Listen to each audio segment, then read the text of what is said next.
হরে কৃষ্ণ। সাবু থেকে অনেকে অনেক কিছু তৈরি করে, খিচুড়ি করতে পারে, পকোড়া তৈরি করতে পারে, কিংবা পোলাও তৈরি করতে পারে, অনেক কিছু তৈরি হয়।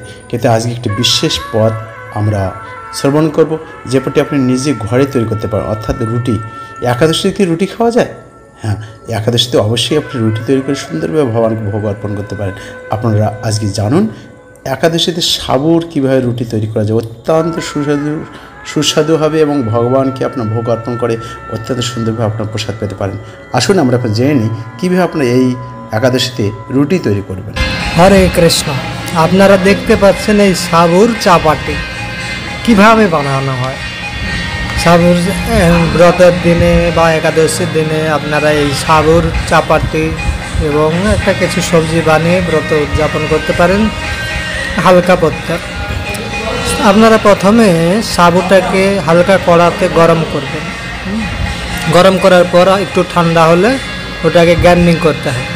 গ্রাইন্ডিং করার পর কিছু পরিমাণে আলু সিদ্ধ করে ওই আলুটাকে আমাদের চেষ্টা করা উচিত একটু আদা ছেলার যে ছিল না থাকে তার মধ্যে আলুটাকে একটু ছিলে নিলে তাহলে গোটা গোটা থাকবে না।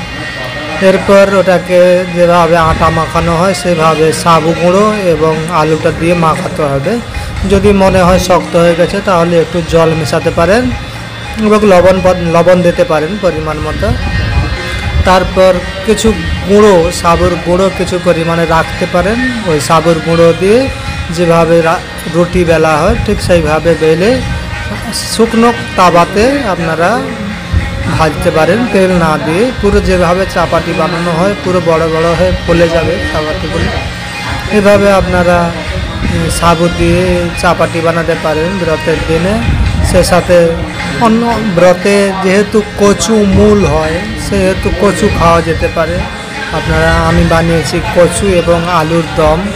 আপনারা এটা রান্ধন করে ভগবানকে ভোগ লাগাতে পারেন এবং আপনারা প্রসাদ পেতে পারেন। সকলকে অশেষ ধন্যবাদ। হরে কৃষ্ণ।